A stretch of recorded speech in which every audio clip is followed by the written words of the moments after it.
My name's Jade Shiloh, and I will be presenting gun control pros and cons, and I apologize in advance. My voice sounds a little bit raspy because I'm a little sick. The participants in this debate are Michael Richardson, Ashley Cruz, Courtney Ruiz, Jasmine Quintana, Alyssa Santos, and Karen Martin, and myself. So, with the first pro to gun control, obviously it's no secret that in the US lately there's been serious issues with mass shootings, especially in this past year.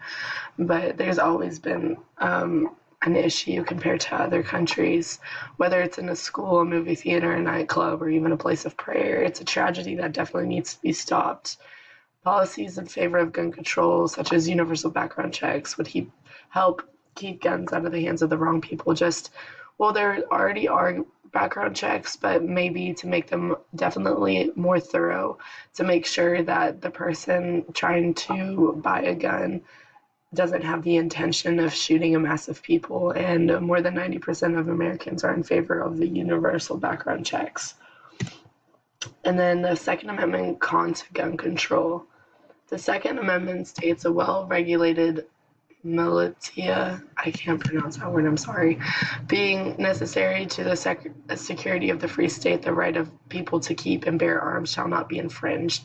So basically, either, even though you do want gun control, you should let people have the right to bear arms no matter what. It's our right, a constitutional right to do so, and it's just the same as it is our right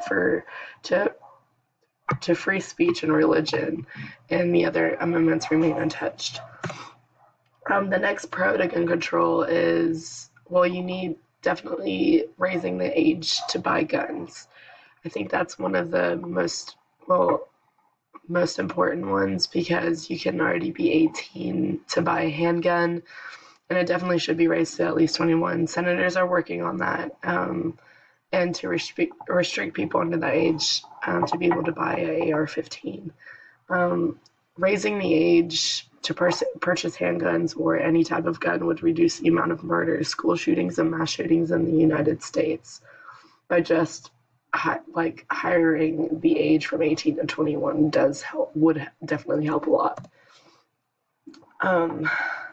The next pro to gun control is there definitely could be less people getting killed on a daily on the streets as well as schools. America widely agrees on the fact that we need to put more gun control on. About 88% of Americans now support universal background checks. 81% believe they should be at least 21 to buy a gun, and 68% support a ban on assault-style weapons. So, as you can see by these statistics, obviously pretty much 2/3 of America agrees on the fact that gun control should be put into action. Many people, of course, have their own opinion, but I'm sure you, as well as other people's families, would love to not bury their family or their child.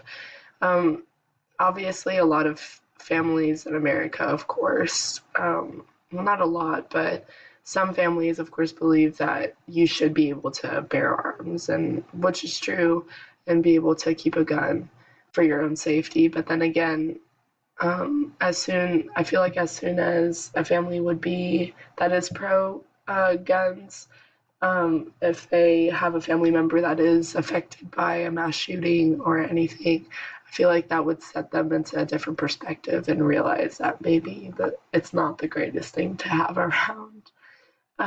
Reducing the amount of people being killed due to guns would just be amazing turnaround for sure.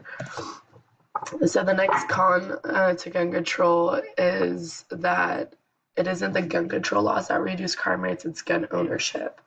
So although we need to enforce laws, also people need to reduce gun ownership. Studies have shown that states with the highest rate of gun ownership are the states with the most drastic drops in crime rates. When guns are banned, it makes them much more desirable to criminals. They will get guns one way or another, regardless of the lengths they must go through. So there are only 6 states in which 50% of the households own firearms: Alaska, Arkansas, Idaho, Montana, West Virginia, and Wyoming. And data provided by the Centers for Disease Control and Prevention show 4 of those 6 states ranked in the top half of all states for having the lowest homicide rates. So it's more of the fact that if everyone owns a gun, that means that it's less likely for other people to break and enter or try to shoot others because they're not the only ones having a gun. The next con to gun control, the NRA has adopted several programs for safety and education regarding guns. Guns don't kill people, people kill people. Proper education, especially to smaller children, will prevent accidental gun deaths. Eddie Eagle Gun Safe program teaches children the important measures to be taken when faced with a gun in their presence. EEGP relays the message to kids on proper gun handling in a memorable way for children, and so that it removes fear of the unknown. So basically, if you make guns more aware, especially to children growing up, and make them educated on what guns can actually do and how to not accidentally kill someone, and also not trying to be scared, would probably help the fact that crimes are so high, because I feel like then people children will then understand that it's you making the decision of killing someone and not the gun, and that you do have the power through such a small thing to end someone's life. Okay, so the next con to gun control is, according to the Pew Research, there are approximately 270 million to 310 million, I hope I'm saying this right, guns owned by civilians in the United States. 37% of the country's population owns or possesses someone else's firearm in their household. That's a staggering number of firearms, results in about 1 firearm per person who resides in the United States. And because of these numbers, some countries refuse to attempt to invade us. We are considered the biggest armed militia in the world with our armed citizens alone. So really, in other countries, owning a firearm is not allowed unless you work for the police and such. I personally lived in Germany, where we have a very strict gun control, and not a lot of people are allowed to own a gun in their home. Usually only for work purposes, if it's your job to have a gun. And I mean, the crimes aren't very high, but there's definitely a way for people to find guns. It's not completely inevitable for sure. Okay, so the next pro to gun control. Well, the reason we dread guns so much is because the projectile that exits the gun has one sole intention: to destroy anything in its path. A bullet projectile leaving a handgun travels between 850 and 1,350 feet per second. On average, in the U.S., 96 people die each day as a result of being shot. Hundreds more are wounded each day from gunshot wounds as well. Each year, 35,040 people are killed in the U.S. by firearms. That's an insane amount.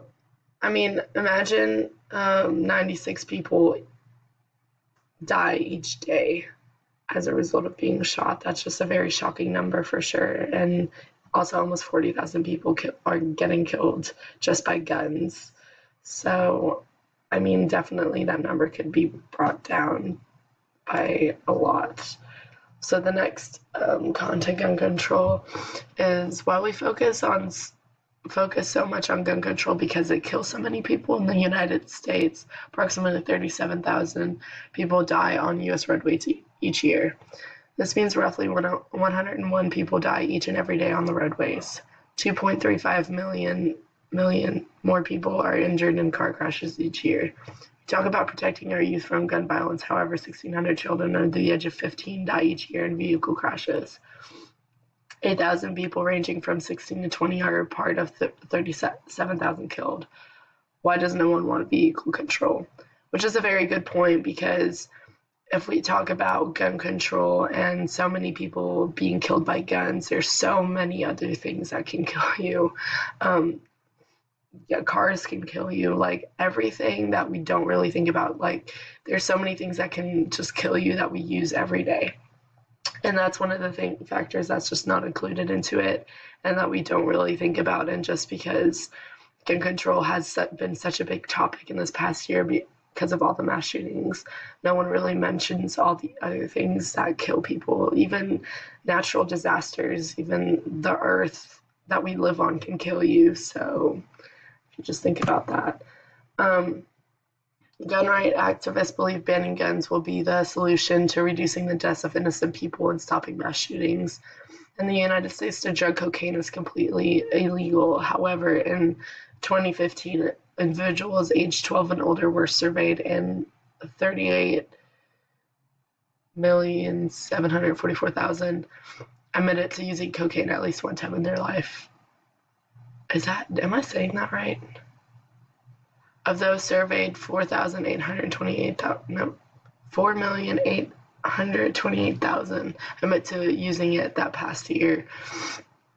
What I'm getting at is cocaine is 100% illegal, yet 4.8 million people were able to obtain and use it within 1 year.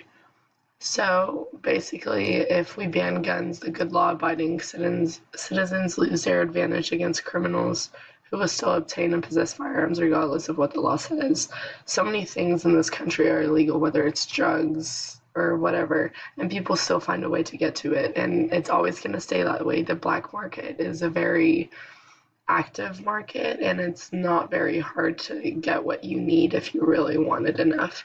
So basically, this means that even if you would get rid of guns, or at least try to get rid of guns, there's always some way. If someone really wants to kill a mass of people, if someone really wants to go into school and shoot the most amount of people possible, they're going to find a way. That's just something that is inevitable, and you can't really get around.